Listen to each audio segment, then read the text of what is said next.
Not because I suffer fast, not because I pray and fast.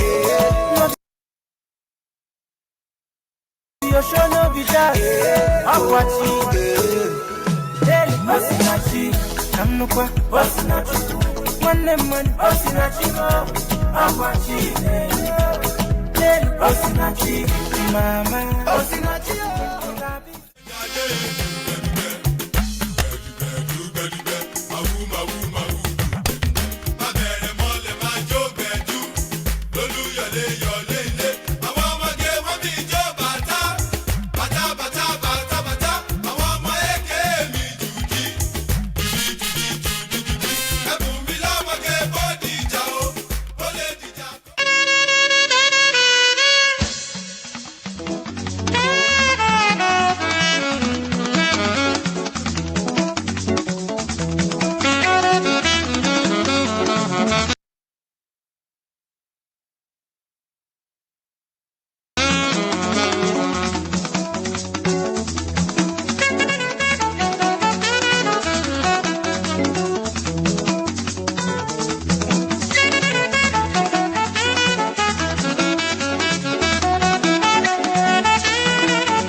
Hello.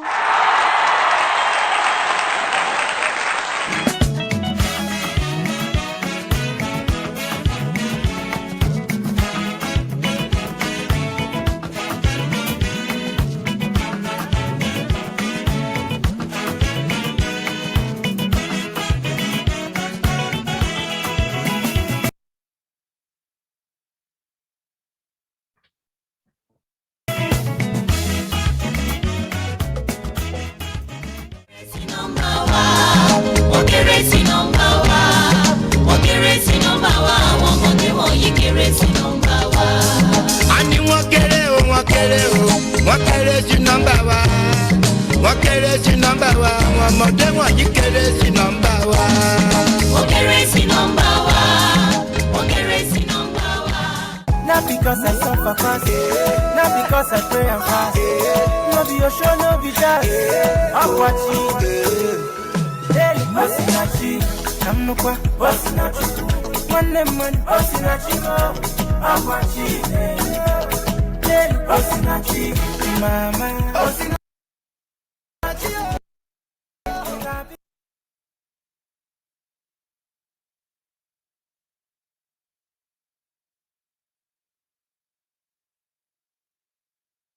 Hello, I just want to be sure that I'm in the right panel. I posted the description in the chat. I don't see the chat, but this is the Nigerian Youth and Development Discourses panel. So you're in the right place. Oh, great. Thank you.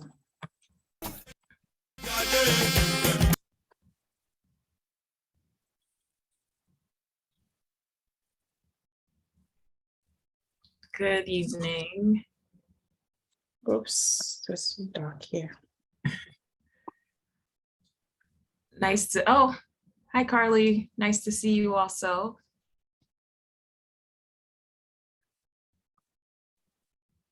Farouk, are you there?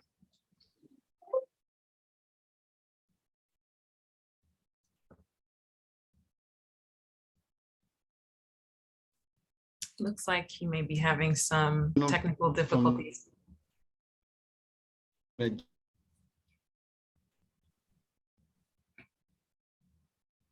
Sorry, we're having some challenges hearing you. Thank you.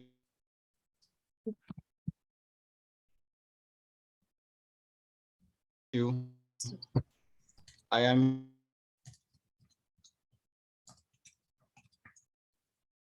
here.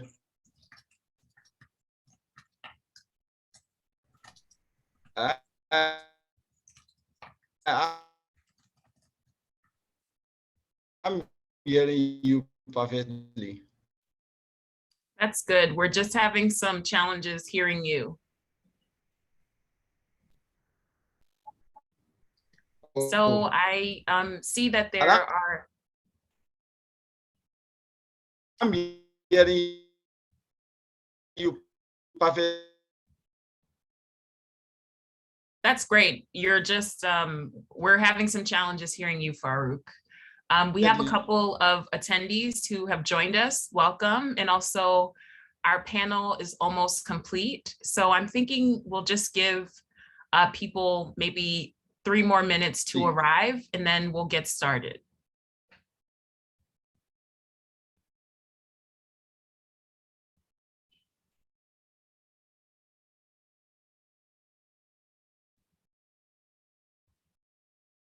We're just waiting for 2 panelists, actually.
Welcome, everyone.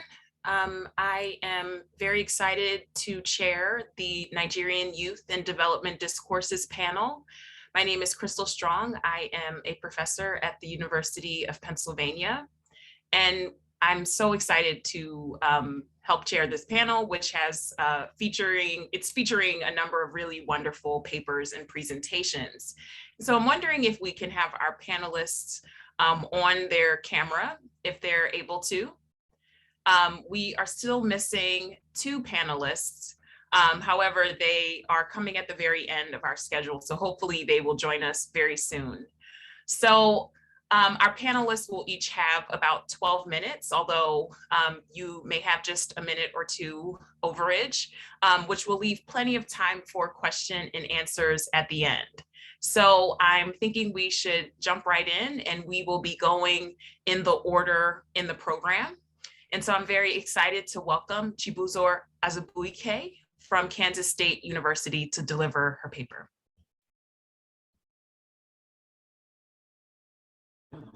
Hi, everyone. Thank you so much. It's a great pleasure to be here. So I'll just go right ahead and share my screen. How many minutes do I have so I can time myself? You have 12 minutes. Okay, great. All right then. So my name is Chibuzor Azubuike from Kansas State University here in the US. And I hope I'm audible enough. Oh, great. So the topic, the title of my presentation of my paper is the leadership development experience of Nigerian youth corps members and its impact on community development. So we already know about the NYSC. Basically, it was formed to foster unity and cohesion. It was founded in 1973 after the Civil War. Graduates under 30 go far away from home. It begins with 3 weeks of orientation, after which they are posted to their places of primary assignment, which is like a 1-year practicum program. Okay, so what's the aim of this study? The aim of this study is to discuss the impact of the NYSC as a leadership experience using leadership theories. Oh, presentation mode. I just saw the message. Let me see.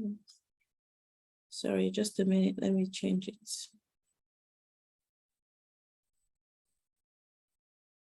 Is this okay? Oh, great. Okay.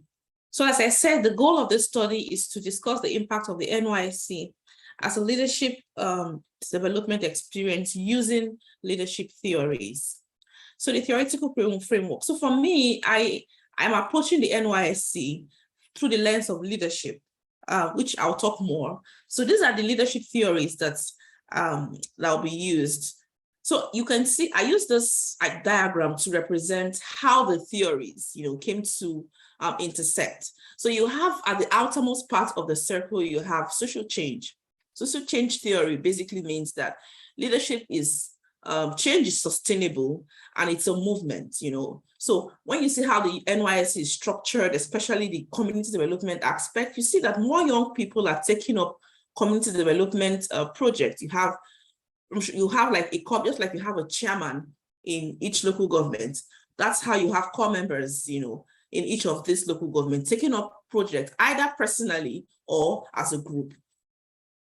So that speaks to social change theory. And then you have the second, you can see the social materialism. So social materialism talks about how spaces, objects, places impact leadership. So in this case, these people are made to leave their comfort zone, their places of origin, and they are posted to new spaces. And you see how those new spaces automatically makes them take on leadership roles, So have leadership as practice. So leadership as practice basically is a lens that says that, I use a lot of these theories because they speak a lot to the work that I'm doing. So leadership as practice basically is about how leadership is enacted through day-to-day activities. That leadership must not mean that you must have a position of authority or you must be appointed politically, but as long as you're taking agency and acting where you need to, you're already performing leadership. And for me, that brings us to the definition of leadership, which I have put here as direction, alignment, and commitment, which is what you see with the NYSC. So for me, leadership is basically direction, alignment, and commitment. So I'll just go on. Yeah, I actually put the statement of problem, but I don't know why I can't find it. But basically, the statement of problem basically is that a lot of scholars have approached leadership as they've approached leadership from the lens of the impact of the NYSC, but it has not been studied using leadership lens. And this work is still ongoing. For the methodology, I basically use narrative, qualitative methods like narrative inquiry, basically talking to corps members, especially those who embarked on personal community development projects. So these are some of the findings. Discussion of findings, so it's like a school extension. For some of them, it's outside outside graduating 4 years from school. To them, the NYS is another new school to learn about how to survive in the real world. Then you have mandatory services, mandatory. So most jobs require that you show your NYS certificate. So that's why most of them also take part in the scheme. Project management. So during the NYSC, one of the integral components of the NYSC is community development projects or community development service, where core members can take up projects either as a group or individually. So most of them who take up projects individually, who win awards, they've talked about how they learned project management just by doing that, which I think is a leadership skill. And then you have the period to plan your life, travel experience. Most of them have never been outside their state of origin. It was NYSC that took them to those places, and then it gives them time to plan the next phase of their life, to get a job or learn a skill. Yeah, so let's go to the leadership development experience, which is the core of this work.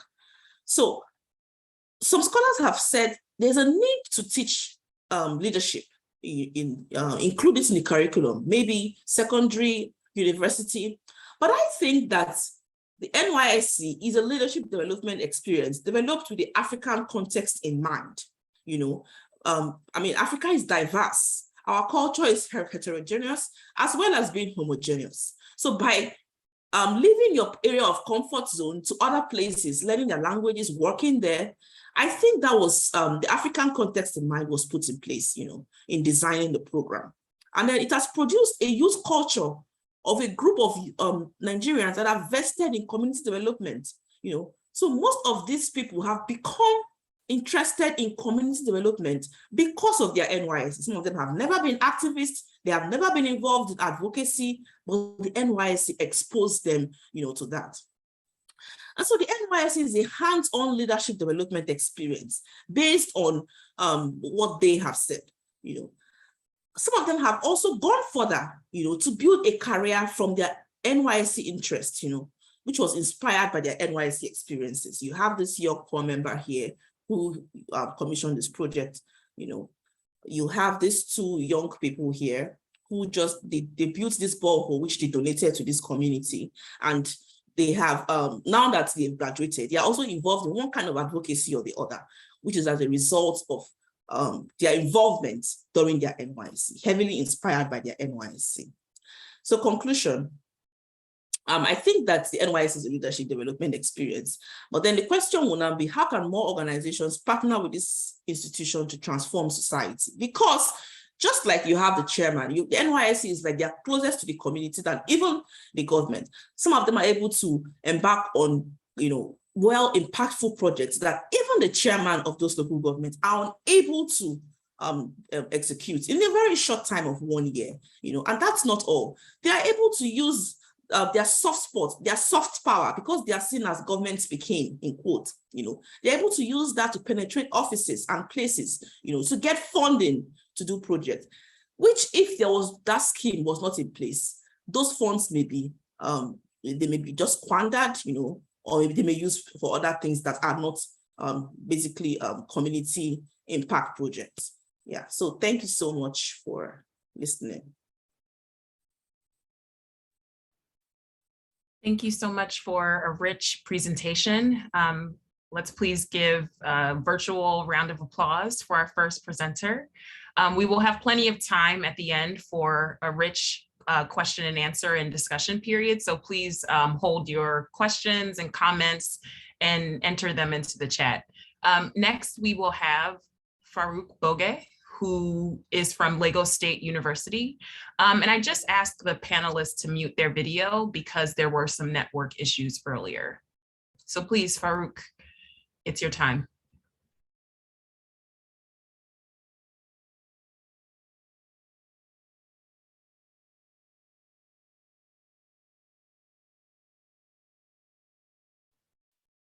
Farouk, are you there?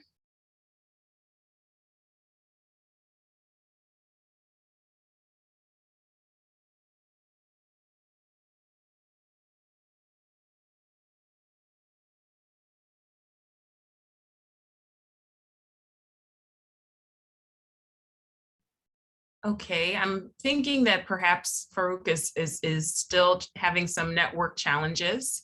So perhaps we will go to our next paper and hopefully circle back to him when he's ready. Diekar, are you there? Yes, I'm here. Wonderful. So next we'll have our third presenter, Diekara Oluruntoba Oju from Harvard University. And so please, it's your time. Thank you so much. I'm really excited to be here. I'm just going to share my screen. Just a second.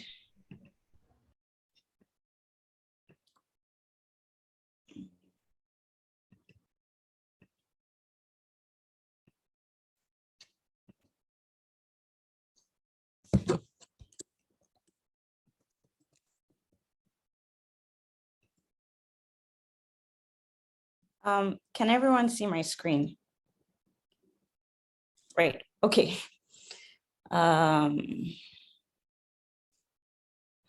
So my title, so that I don't waste too much.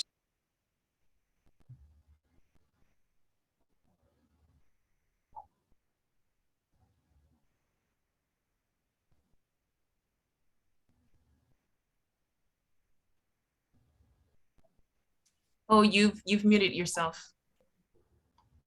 Do I also, good afternoon, do I also on my video? I am there, I'm talking. Farouk, Do I also unmute stop my video? I'm so sorry, Farouk. We've gone to Hello? the next. We've gone to the next presenter, so I am talking and I'm hearing you. I'm hearing you. Yeah. Okay, Diakar, maybe if you can just pause, we'll go to Farouk now. Okay. Hello, I'm Please. hearing you. I am hearing you. I'm I just am gonna. here. I'm hearing you. Oh, okay.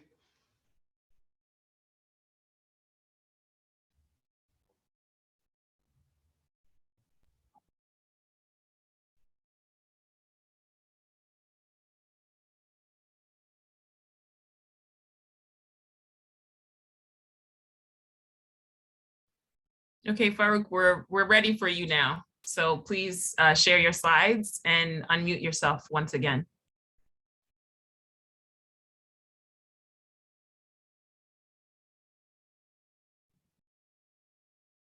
Thank you, everyone, for your patience. We'll just give Farouk a few moments to load his slides.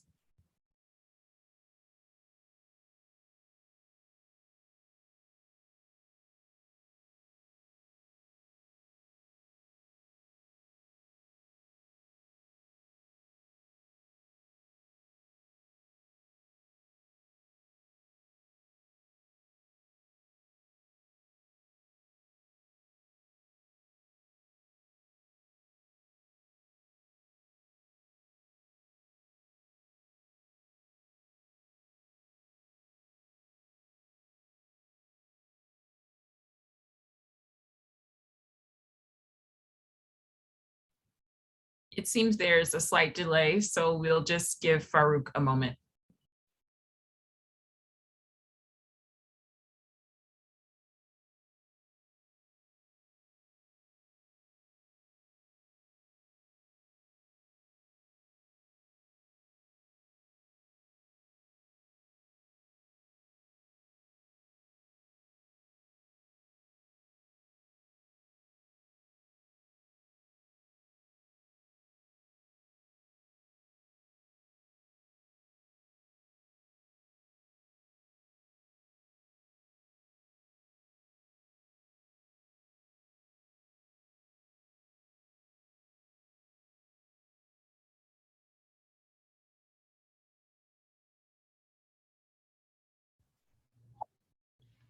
Are you returning to me?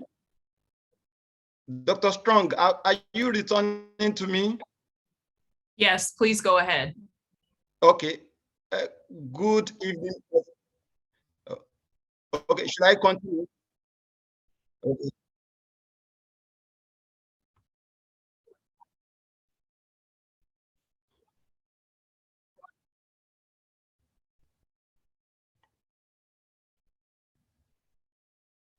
You can please begin.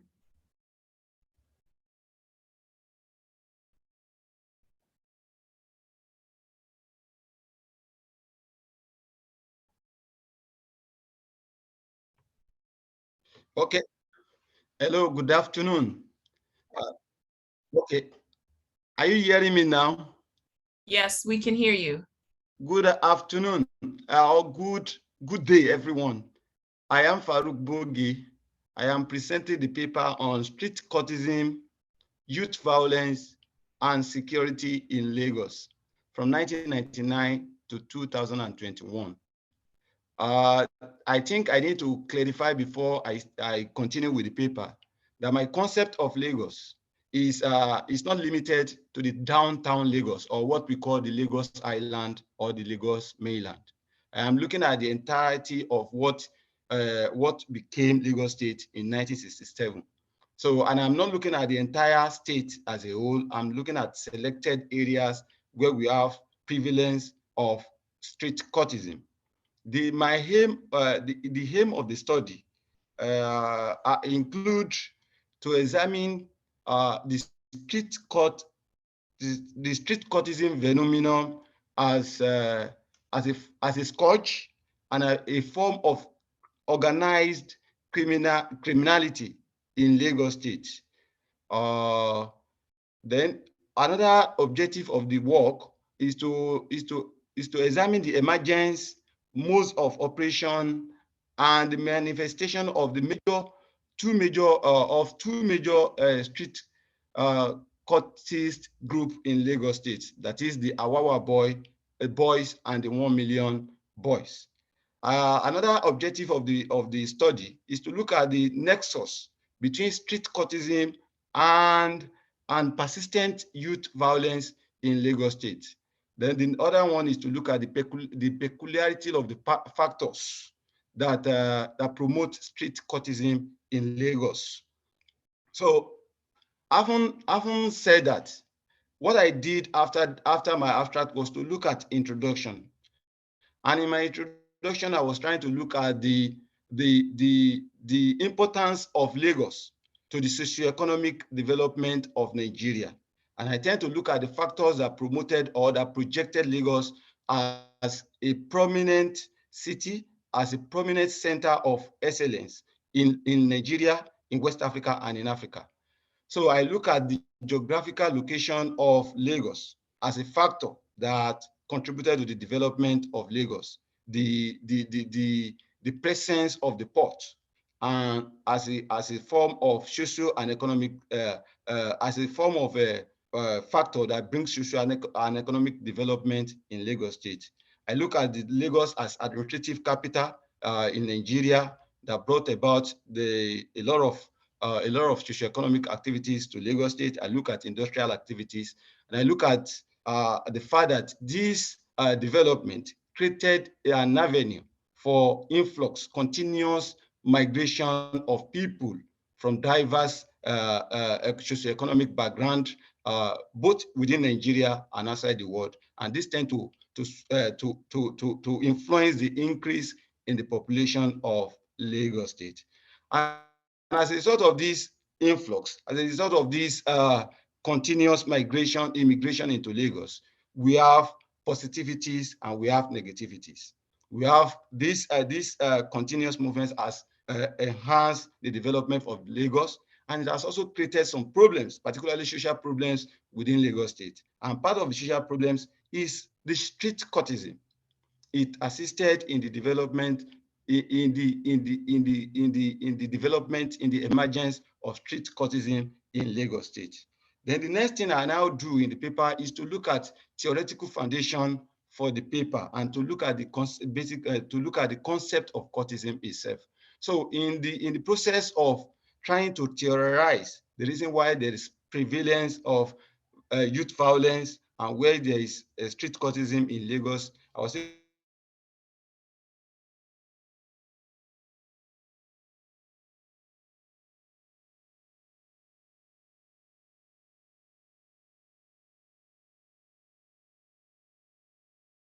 identify understand the fact that violence, crisis, war are being championed by the youth. because the energy is there.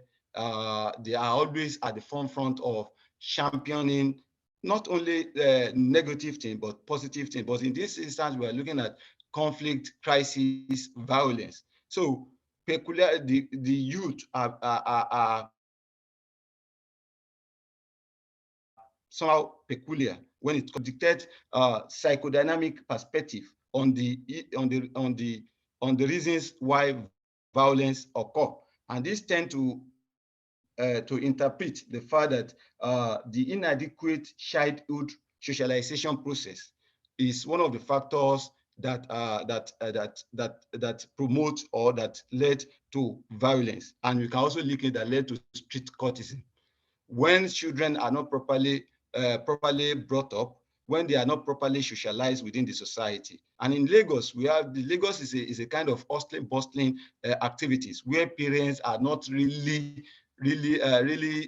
at home to give the necessary socialization process. Many parts of Lagos, parents will have to leave before 5 o'clock in the morning, come back late in the night. So the process of socializing the children into the society is faulty at that level. And as a result of that, some of them are liable to joining courtist activities.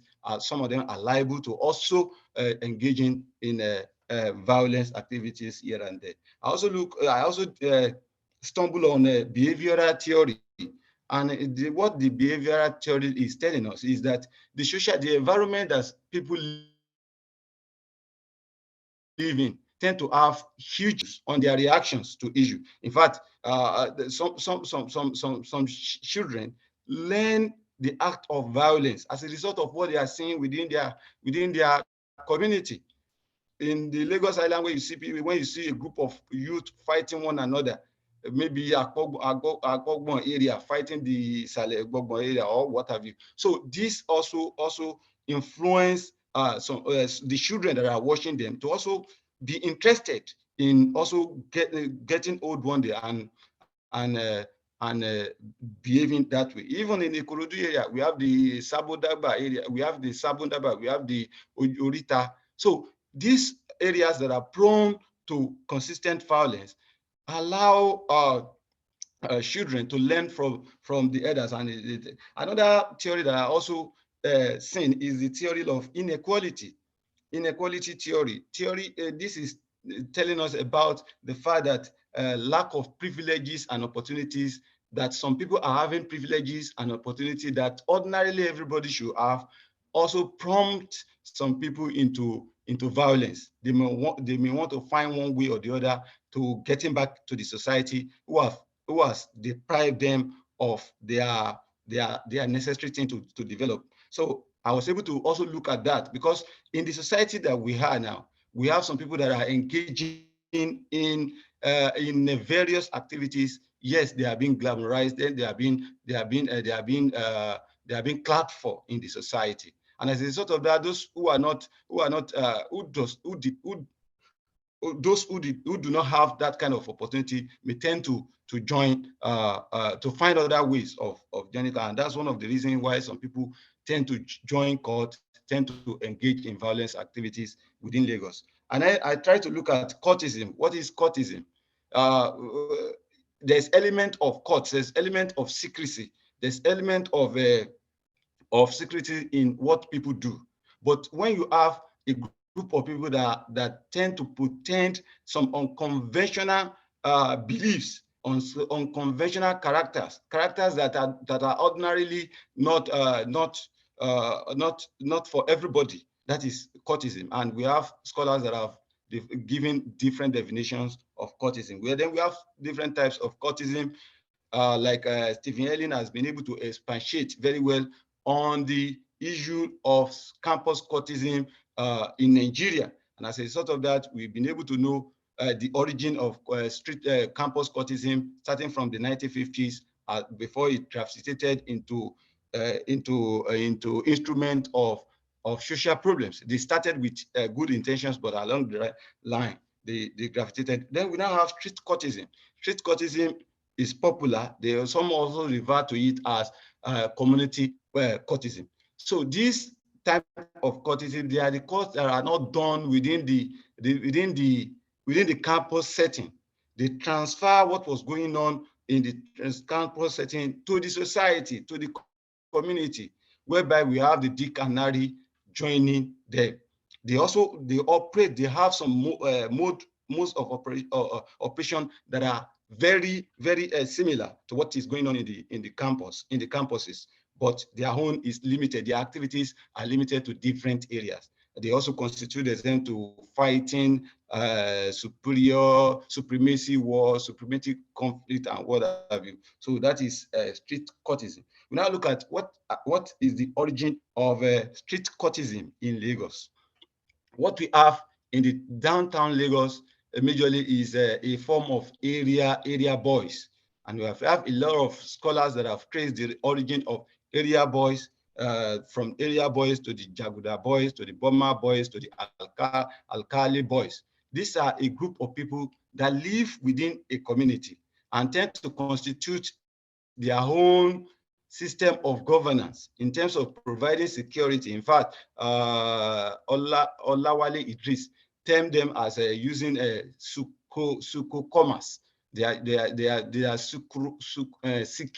secure commerce. That is, they tend to provide security for market women and what have you, and they tend to gain some benefit from it. So we have this kind of people: area boys, base boys, junction boys within different types of Lagos that tend to claim authority over a particular territory, over a particular junction. Ordinarily, the origin of these base boys is good, because they tend to over society security. They tend to look at strange people that enter their area and community.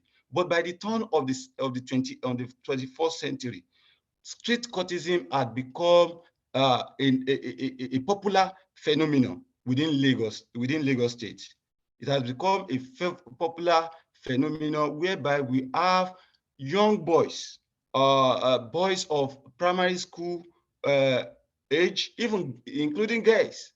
We have young girls of secondary school age, apprentices, and people in the streets joining one form of court or the other. And one of the characteristics of them is that some of them even carry the name that this campus courts also carry. The Ye Confraternity, Aye Confraternity, Buchanan, and what have you. And we have some of them that bears different names from those that we had in the campuses. So they also have their own recruitment mechanism, which is somehow different, which is almost the same thing, but somehow different from the way the campus courts are used. For example, the way they started from recruiting people from Barbing Saloon.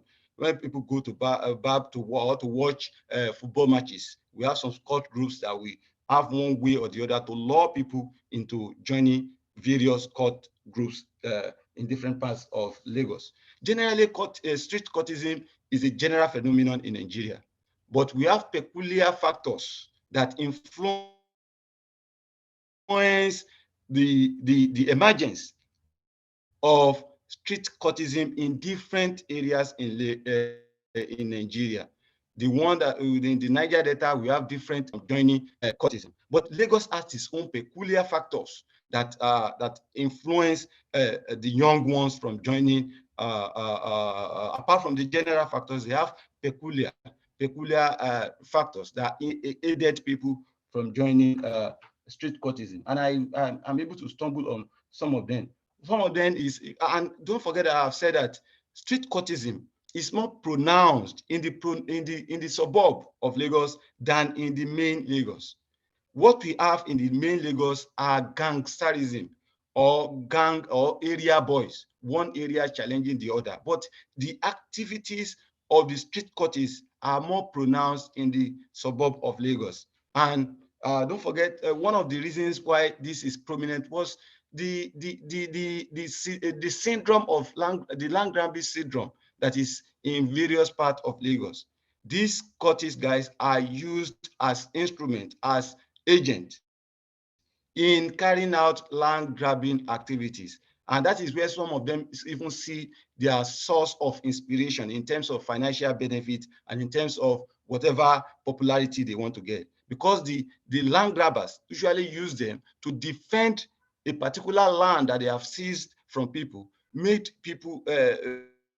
them to be given some kind of financial emolument, and as a result of that, tend to influence others who are ordinarily wouldn't have joined it, but when they see their colleagues who are coming home with financial goodies, they tend to join. Another factor that influences the street courtesan in Lagos is dislocation here and there. At a point in time, people living in a slum, a ghetto area like Ajelogo, like Maroko, when they are dislodged from those areas, they tend to move to the suburbs. And when they move to the suburbs, it's not that they have a particular place that they want to go and stay. So they tend to fall into the hands of the street courtesans who tend to constrict them into street courtesan. Another factor is the proliferation of weapons, proliferation of light weapons. There are a series of ammunitions, light weapons within different parts of Lagos that are used by these street courtists to fight one another, to perpetuate nefarious activities such as armed robbery, assassination, even ritual killing, one chance, and what have you. So these are the source of their inspiration because they tend to gain financial benefit from it. Also, political truggery. The street courts are being used as good instrument by the politicians. And as a result of that, whenever they are being caught, it is these politicians that will find one way or the other to get them released from the police custody. And as a result of the fact that they have their own godfather who will always release them, many of them tend to go along with street courtesan. Another factor is the presence of many ungoverned areas. The local government system in Nigeria has deteriorated to the extent that there are many places that are left ungoverned. Though they were under the local government, but government presence are not there. The presence of the security apparatus are not there. So these guys constitute themselves into a group of people that always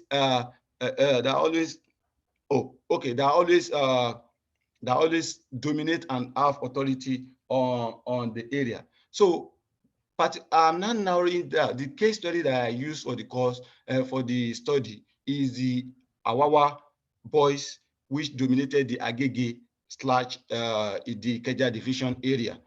I tend to look at their mode of operation, their social status, what influenced them into joining it, their mode of operation. Then I also look at the 1 million boys within the Okukumaiko, Iba, and the entire Badagry division area to study their peculiarities. But above all, my conclusion is that the activities of the street courtists has become a scourge in Lagos State, and it tends to have a socioeconomic impact on Lagos. Thank you so much.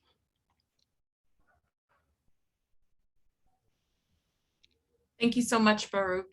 Let's give another virtual round of applause to our second presenter for a very interesting and rich contribution. And now let's welcome back Diakara. Are you there? I'm here, thank you. Wonderful, please begin your presentation. I'm just going to share my screen now. Okay, so the title of my presentation is Young Not Criminal, Urban Governance and the Category of Youth.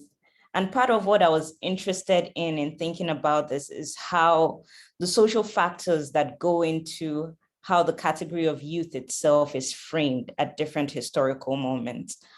So some of my questions for this presentation are what the histories of categorization that I mean, maybe first I should say something about the first part of my title, Young Not Criminal. This is a photo from the EndSARS protest. And it was one of the key points of the protest that emerged, that there was a conflation of being young and being criminal, especially in urban areas, and young bodies were being policed. And so I'm thinking here of the historical factors that have produced the youth criminal conflation in the first place, and how we can think back to the legacy of colonial urban governance to get some of the answers to the questions that are emerging today still. And then to think about the relationship between how youth is shaped as a grid for governance and the everyday spatial and embodied practices that young residents have in the city. How they, part of what the last presenter talked about, how they make spaces for themselves within the city, within precarious economies and all that. So tradition of thought I'm coming from is thinking of youth first as a social shifter. So beyond the chronological fixity of youth that translates generations into a chronological continuum, this is thinking about how social factors produce social concrete groupings of generations, to think about youth itself as a shifting category rather than something that is set in stone.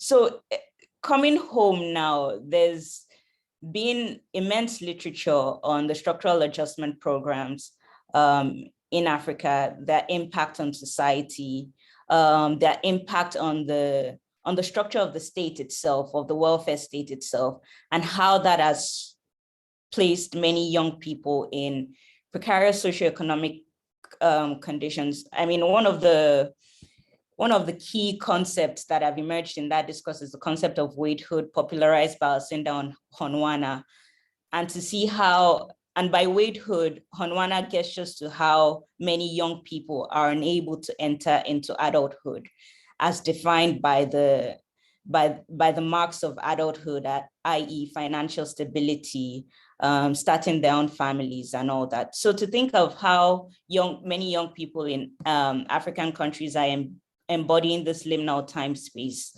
between childhood and youth.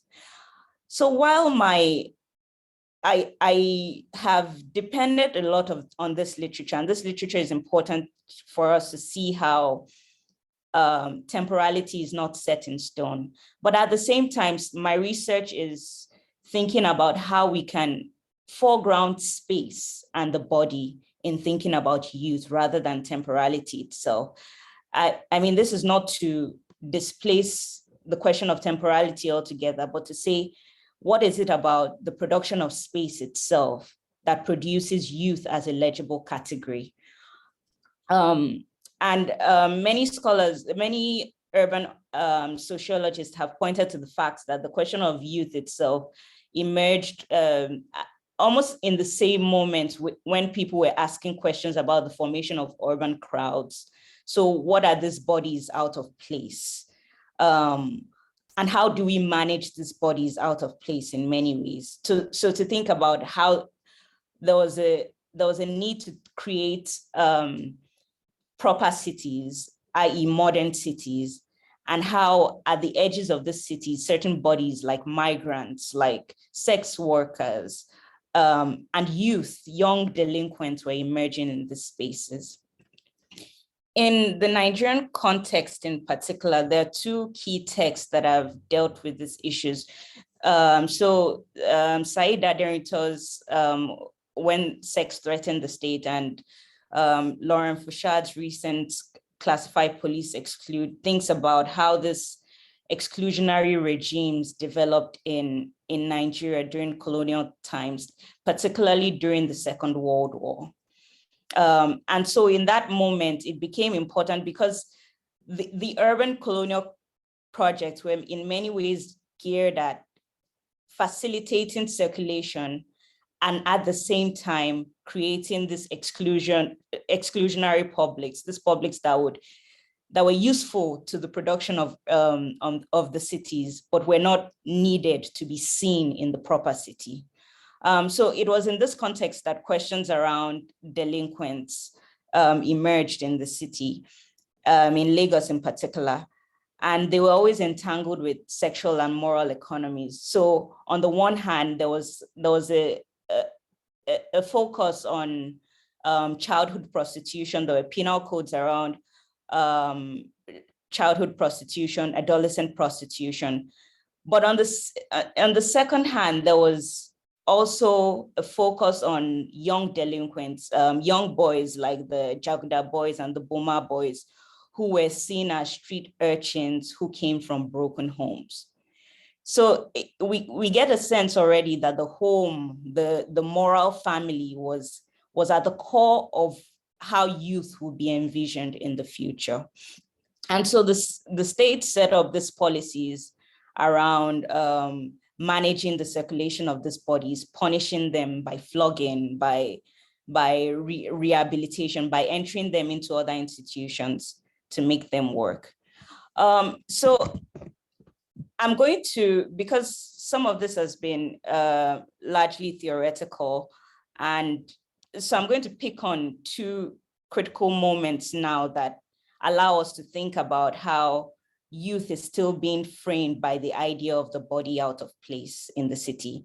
So I have two photos here of moments over the last 5 years that there's been a focus on particular bodies, particular images of youth that have generated moral anxieties. So the first photo is the photo of young men sitting on an abandoned rail tracks, an abandoned rail track, and these young men are together talking about things, talking about being in the city. But what's interesting, I think, is how the framework of the unemployed youth has been so central to how to governance today, so to how people are claiming what Nigeria needs.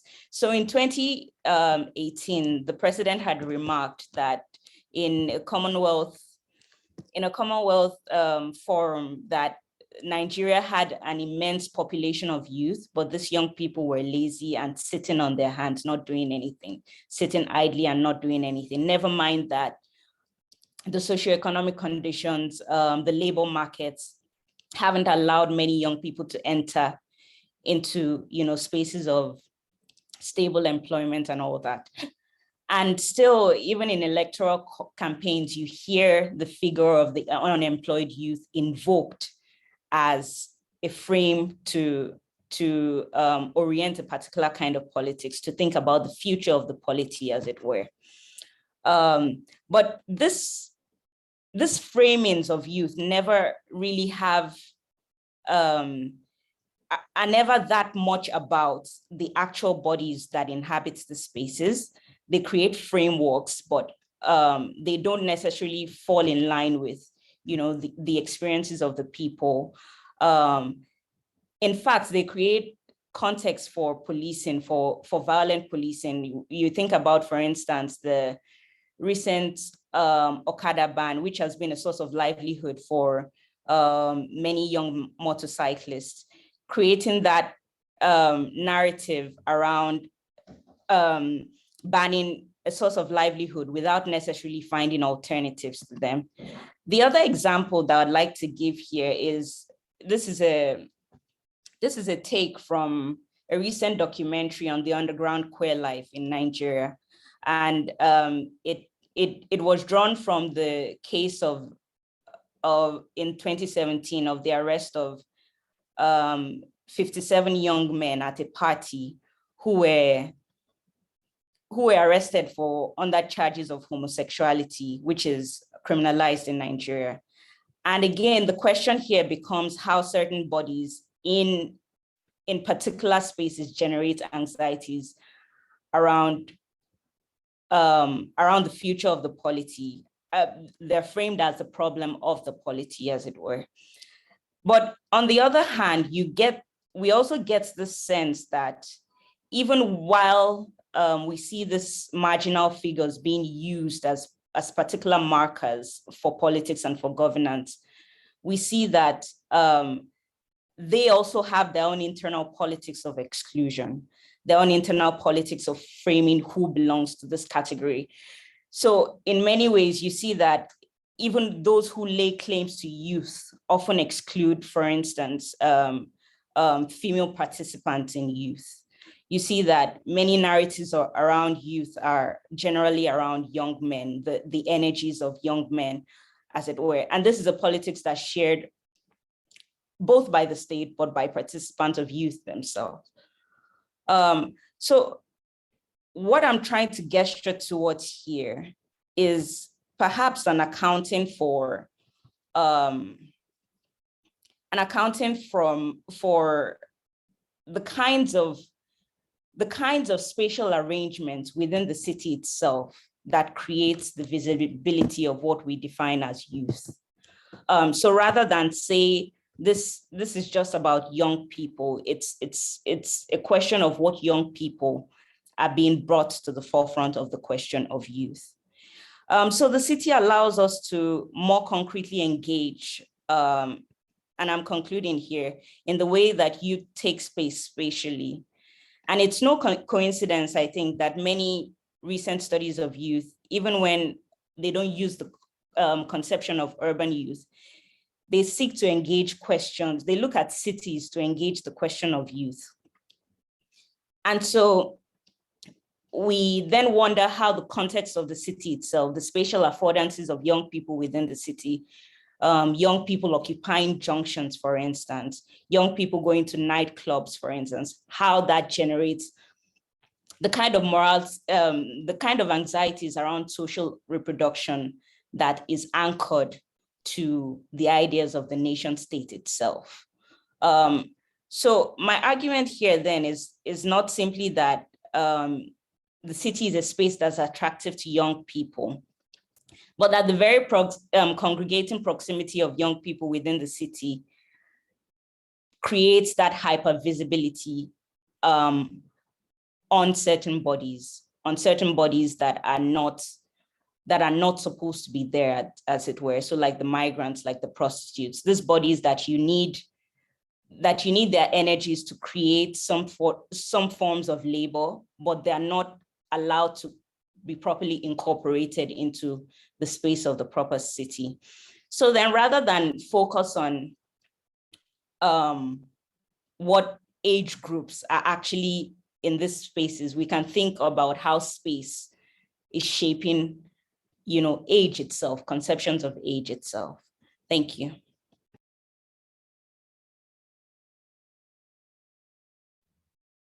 Thank you so much for such a conceptually rich discourse around criminalizing sort of categorizations and conceptualizations of youth.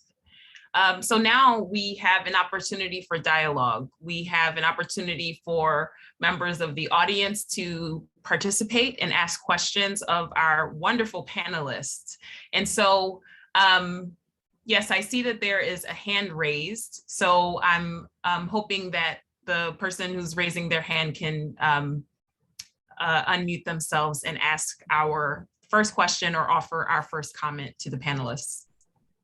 Yeah, thank you, Dr. Strong, for permitting me. The name is Pelumi Folajimi.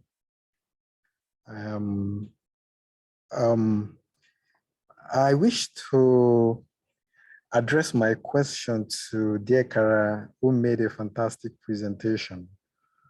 She showed us a picture of a group of young people who are smoking at an abandoned rail track. And she addressed the issue of sexual economy among the youth. My question for her is that, especially looking at the city in the context of Lagos as a city, what does she think as the potential jeopardy or social collapse represented by the youth She cited the examples of youth occupying street junctions and going to nightclubs.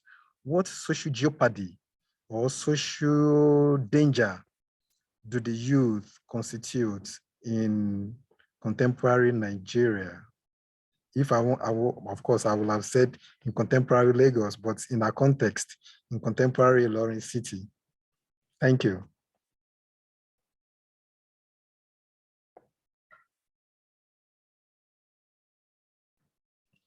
Dr. Strong, did you want me to take that or would you?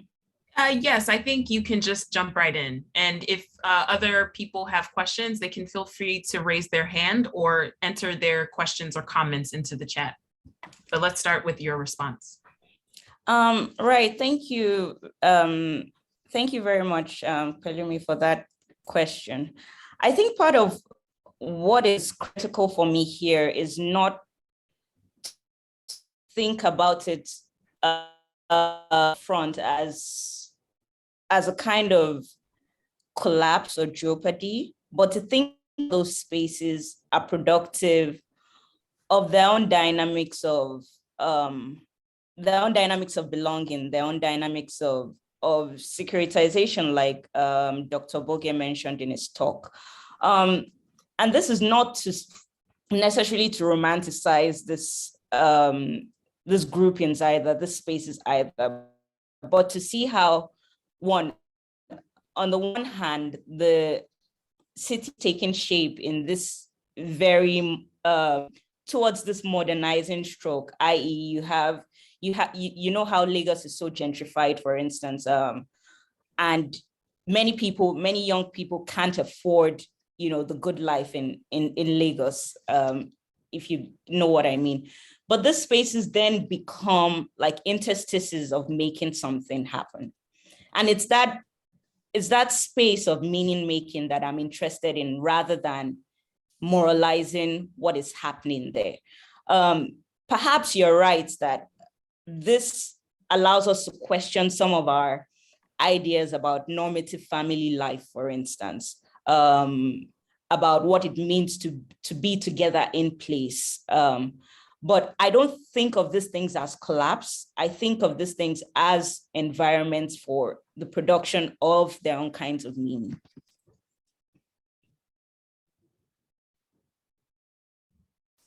Thank you so much for your response.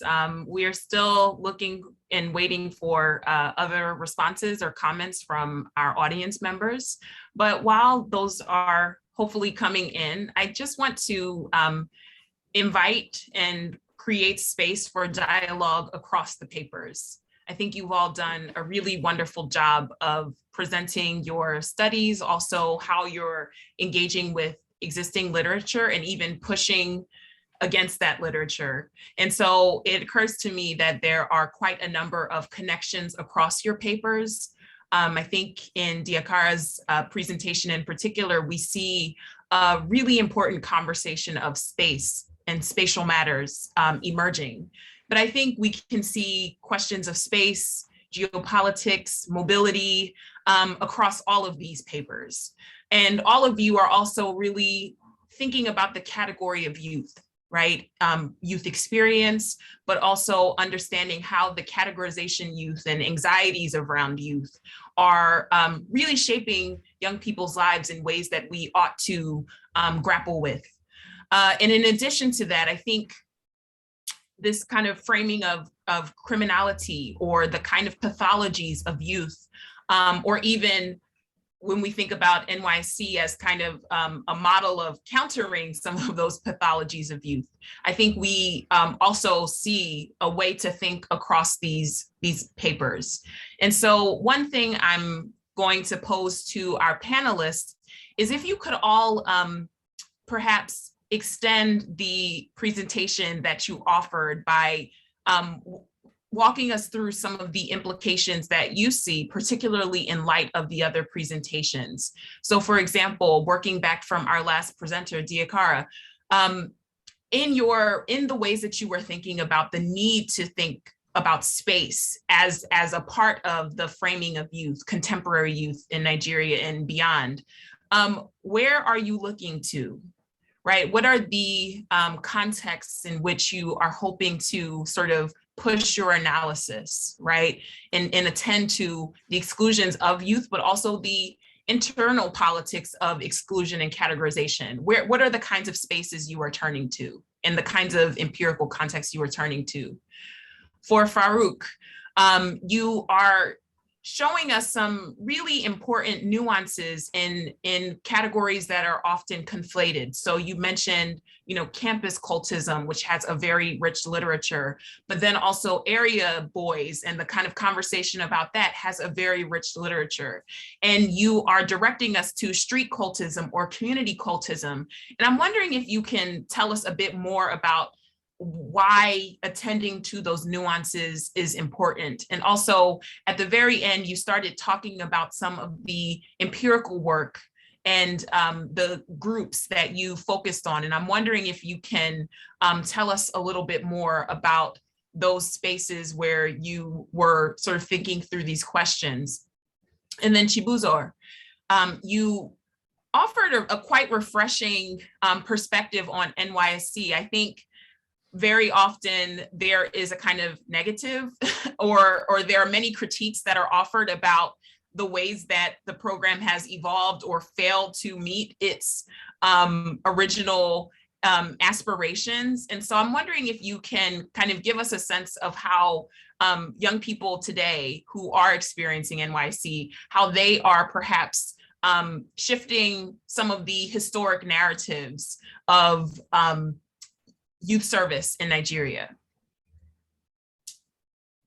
So if any of you would like to jump in, please feel free. I'm happy to start about the empirical context I'm thinking about. So, I mean, this is still really early stages of my research. So that's why it's that highly theoretical. But I was thinking precisely of the kind of unauthorized spaces within cities that young people dwell or can dwell.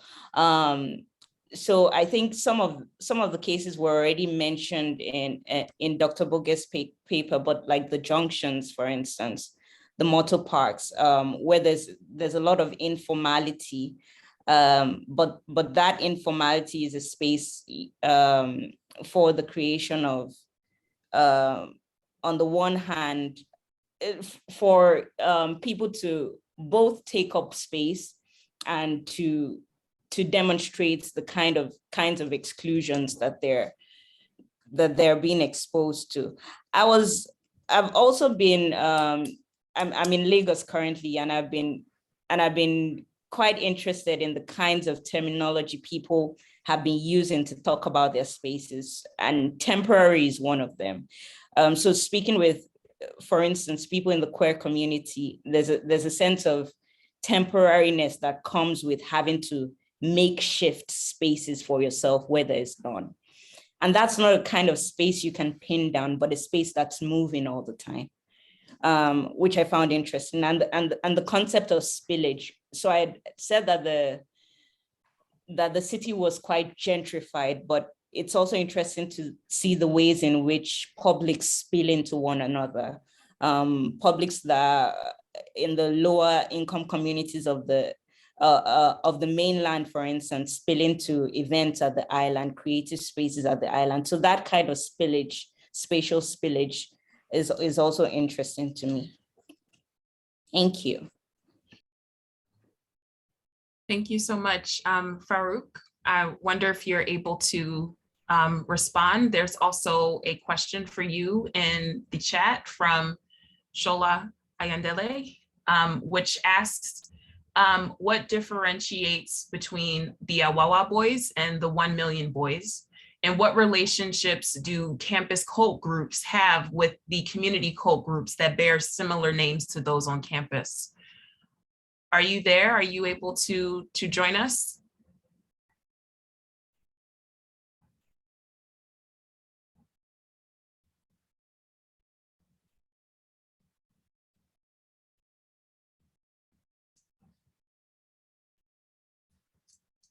Farouk may still be navigating some network challenges. So Chibuzor, if you wouldn't mind rejoining us, the idea here is to think across the presentations and to answer your question in the chat. My original question was if you wouldn't mind expanding a bit on young people's perspectives, current corporates' perspectives on NYSC, especially because you are offering, I think, a very refreshing analysis of the ways that the program is sort of fulfilling its intended purposes, right? And that in some ways contrasts with some popular discourses that have emerged over the years that are quite critical of the program. And so please feel free to jump in and extend your presentation a bit. Okay, thank you so much, Dr. Strong. So I think that, so there has been a lot of issues that has led to critique of the program, like the young corps members in Bauchi who were killed during the post-election violence, amidst other young corps members, in one kind of danger or the other. But I am looking at the thousands of lives that has been impacted through the community services that these corps members have embarked on. And if we were to look at it with reach, you'll see that that is much more higher than the evils, than the ills that has happened. I mean, no program, no country, nothing is perfect. Because one corps member, for example, can sink a borehole that will provide source of potable water to over 6,000 people, for example, which is huge. The water can help reduce this disease and spread of sicknesses caused by drinking unsafe water, amongst other issues that it can address. So, and then if you look at our country, Nigeria, for example, you see that a lot has happened negatively. Social amenities have dilapidated, the government is not delivering as expected. But then you have a young corps member who goes to a community, spends just 1 year, and is able to embark on a meaningful project. Some of them build schools. And guess what? The money they use in doing these things sometimes are even government funds. Now, personally,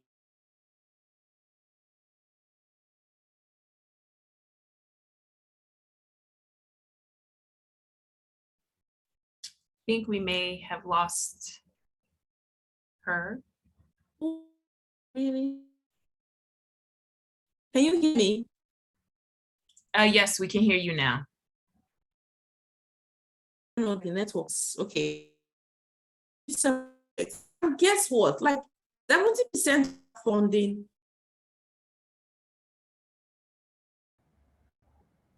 You are still breaking up, so maybe try muting your video.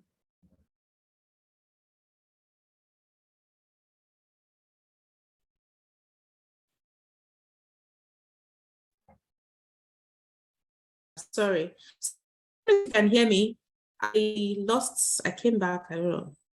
Yes, we can hear you now. So if you look at that, in 1 year, they're able to go to local government, assess some of these funds that would have been difficult for any other person who runs a non-profit to assess, because they are seen as government picking, they use their soft power. I am here. I think, hello.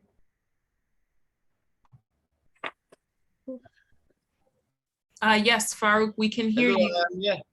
Thank Okay, you. thank you. It's just that Chibuzor is finishing her comment. So if you could just hold on for one moment. Okay. All right, thank you. So to round up, I think that in summary, I think that the fact that some of these funds would have been embezzled, because if these corps members did not go to request, I think it's a check and balance in a way, because assessing these government funds to touch lives, right, as opposed to not even assessing it at all and it being squandered by a government official. I mean, that alone is, I think, is changing. It's a positive. And then you have more young people competing to do project because maybe they need to show that experience, that leadership experience, you're trying to get jobs, trying to apply for opportunities. Yeah, so I think in that end, the fact that you even have young people doing this, shows that young people are responsible and are interested in, are leading change in their communities, in the small way they can. Thank you so much. So we have questions for all of our panelists that have come through the chat. So thank you to everyone who has offered questions or comments. Farouk, please, we'd love you to join in now. There is a question for you about what is the difference between the two street cults that you talked about in your presentation, and what relationships campus cult groups have with the community cult groups that have similar names. Please feel free to respond. Thank you so much. I want to appreciate the person that has the question, Shola Ayondele. I'm very grateful for that question. One thing you have to understand about these two groups is that they are a form of criminal, organized criminal group. They have their own command structure. They have their leader. They have the shooter. They have their own group. They have their command structure. They have the person that lead the squad when they are going out for their evil mission. So that is in the area of similarity. But in the area of dissimilarity, they control different space. And I was trying to look at that when I was doing my presentation, that the Awawa boys, their activities is limited to areas in Agege and the surroundings. They don't extend beyond the Ikeda division of Lagos State. But the 1 million boys, they carry out series of activities, including armed robbery. And when they move like in a group of 100 or above 100. That's why they are referred to as 1 million boys. And one of their characteristics is that they even inform their would-be victim in advance. They write letter to them that, look, we are coming on so date, and be rest assured they will come on that day when they are still on rampage. But their own space is limited to the Ojo area, the Badagry, down to the Badagry, let's say Badagry division of Lagos State. So that's why they carry out their own activities here and there. So the difference between them is that both of them, they operate in similar things. They do the same thing. They married, they hijack cars, they are used for assassination. Do you get it now? So, but the most important aspect of their dissimilarity is that they operate in different spaces. So that is one. Then for the relationship between the court groups, the Eye in the main campus and the Eye outside campus. Ordinarily, the origin of the students, the graduate students, or the rusticated students from the campus carried courtism from the campus to the street. In the initial stage, they were the ones that were initiating people into their folds, and they were naming them Eye, and they dominate a particular space. They are arcade, just like they do in the campuses. But when you look at it closely now, courtism is not the main thing in the campus. They are still in existence, but their activities is very, very, very, very low now compared to the 1990s, the 1980s. So that creates a kind of dislink. In the initial stage, they breed street courts to come to the campus and start joining the same confraternity. But this time around, they are not even building people that are going to the universities. They are building people that will become bus conductors, commercial drivers. So where do they want to, where's the link in the university? And don't forget that the fact that the Yahoo stuff, the cyber criminality has even downplayed the issue of courtism in our institution. They rather prefer to dupe people and get a lot of money than risking their life for courtis activities. So that's the linking between the two groups. So we now have series of street courtism that bears the name of the campus, the same campus group, that are not in, that don't have any link, according to what I have dictated in the process of, they are being a year, but they don't have the link with a year in the campus. They can't locate them anywhere because they don't have things that can link them. I think I've been able to see one or two things as per the question. Thank you so much for the question, and thank you, Chairman, for the opportunity. Thank you so much, Farouk. We have two other questions. One is for Diakara, which is asking if you factor in the shifting delineation of youth in Nigeria and how that correlates with the global definition of youth and how that also impacts how you're thinking about urban spaces. So I want to believe that this question is sort of thinking through the different conceptualizations that you're working with, particularly global versus sort of local, and how that lends itself to your analysis. And then Chibuzor, we have another question for you that is asking about your opinion on NYSC being limited to the geopolitical zones of origin due to security reasons. So please, I welcome either of our panelists to respond to the questions directed towards them.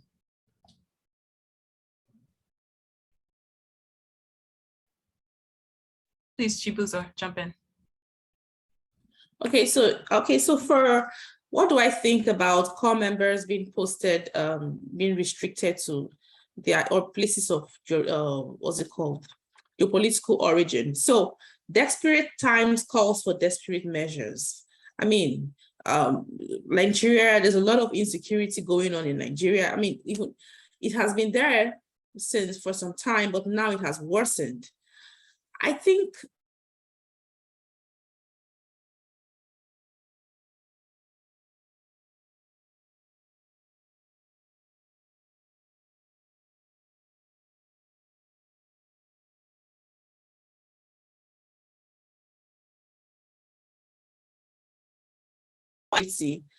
I do not think, however, given the insecurity, I do not think it's a bad idea.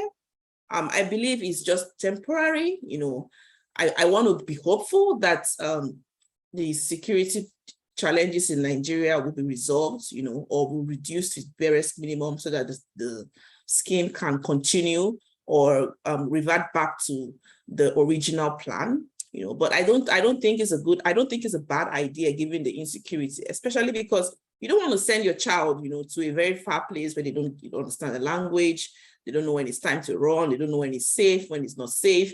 I mean, when you think about the trauma of parents who have lost their children, you know, as a result of conflict during the NYSC, you also want to be considerate. As much as national unity is something that is a goal, we also don't want to bring dead bodies, you know, all the time to parents.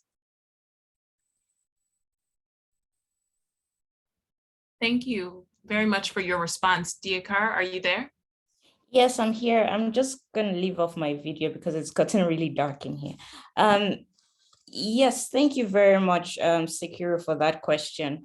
And I think your question is precisely to the point of the fact that the categories themselves aren't things that are set in stone. So I know that Nigeria now has the age of youth between 18 and 29 years. But it's not even just the age delineation that's the question, but also the class delineation that I think happens. For instance,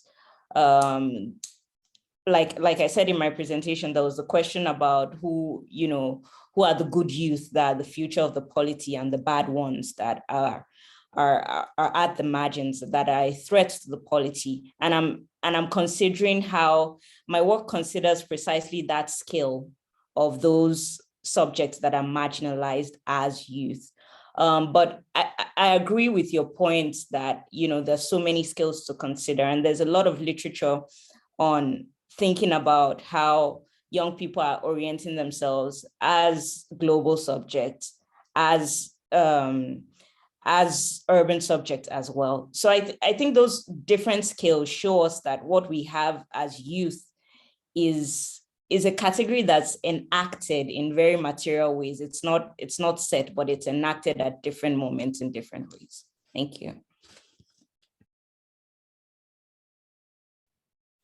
Thank you. I really appreciate your final words there. The youth is not set, it's enacted. I think that is a really rich way to think about youth across all of the papers, in fact.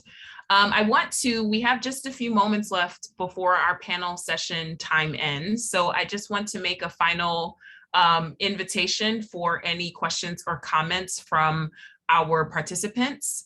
And I'll also take a moment to just direct a question to you, Chibuzor, about your incredibly rich work. There was a part in your presentation where you discussed NYSC as a kind of homegrown model, right? And you were framing that in a larger context of increased global attention to youth leadership development. And this is something I'm personally thinking about quite a bit in my own research, because we are seeing an influx of billions of dollars, in fact, into African youth leadership development. And a lot of that is contingent on international relationships, international travel. There are many foreign governments who are investing in African youth leadership development, corporations, etc. And we shouldn't assume that they all have neutral intentions towards the African continent, right? And so I'm wondering if you can comment a bit about the kind of implication you raised of NYSC as a model that is perhaps different from some of these newer approaches that require these sort of foreign and international relationships. I'm wondering if you can comment a bit about this larger sort of global shift, and also the way that leadership development is becoming a kind of new form of, anyway, I think we could question the influx of foreign actors in African youth leadership development. So I'm very curious to hear if you are thinking about those kinds of larger international relations in your own work. Of course, I mean, that's a very brilliant point. You know, that's another aspect of this. So basically, it was that framing, it was that thinking that inspired me to look at NYSC as a leadership development experience. Because, I mean, there are several, the Mandela Washington Fellowship, there's Chevening, there is, I mean, even Chinese, you know, they are coming up with youth development fellowships aimed at leadership, you know. And of course, there are ulterior motives, you know, aside from the political, the public diplomacy, trying to sell, and also trying to influence future African leaders, you know, trying to build a stronger a future for their countries, you know, for influence, for the purpose of soft power, you know. There is that baggage that comes with it, you know. And there's also that trying to, like, you know, subtly colonize, you know, or in a very subtle way, or transfer some Western dominant values, selling it and making it look more attractive to young African leaders, which is very strategic. They look at people who in 20 years from now will hold strategic opportunities based on their traction, and, you know, offer them these fellowships. Now, what happens? So I'm also thinking, are young people now interested in actually doing community service or just traveling abroad, you know, just because that's the dream? That's why I think that the NYSC is homegrown. Like, it was designed, not just it was designed by Africans, by Nigerians, you know. The Nigerian values are ingrained in the curriculum. You know, the 3 weeks orientation, they get to learn the Nigerian language, they get to know other, I mean, I just think that most of these programs was not designed with the African, you know, priorities in mind, you know, like the NYSC. And I see that with every aspect of what we do. Like, most of the things that are done, designed in, you know, design thinking, you solve a problem, you know, from the system. not from outside. The NYSC was designed to solve that problem from the grassroots, like a bottom-top approach, So, but we do not value those things because we want to be international. There's also that inferiority complex. Anything Nigerian is not safe. Imagine that the NYSC continues to evolve. We have the SAID, another aspect of the NYSC where they train young people acquisition skills, so that they can also get jobs after they graduate. And people have become millionaires from that. Imagine we have more corporations working with the NYSC. I think what needs to be done to give it that kind of global recognition, because I don't know what that means, but that's what it is. People like global international, is to have more corporate bodies, work with these core members. It's not just sending them abroad to go and speak English and do training and all those things. Give them funds to build businesses, because I'm of the opinion that only African entrepreneurs can transform the continent. When their businesses become strong, they can fund research. Just as we have here in the US, you have private corporations funding research. You can have them have like a CSR department where they are invested heavily on community projects. If you look at the NYSC, it's the highest mobilizer of youths in the world. Like, you have over 100,000 young Nigerians passing through the NYSC every year. We don't even know what we have. So I just think that there is more. It shouldn't just be left to government hands alone. I was built by the NYSC, that's why I'm very passionate about the scheme, So I think more just needs to be done, Thank you so much. I think that was a very fitting sort of call to action, as it were, because you're really highlighting some important sort of transnational concerns, right? And uplifting the work that these homegrown solutions and programs are already doing for youth and can be expanded. And so I know that we have almost no time left. So I'm thinking that perhaps this can be the final word for a really wonderful panel. I hope that all of the participants learned something. I learned something from each of these presentations. And I just want to encourage our incredible presentations to continue with your research. We are very much looking forward to learning from this work and where you take it in the future. So thank you all, and wishing all of you a wonderful rest of the Lagos Studies Association conference. Thank you.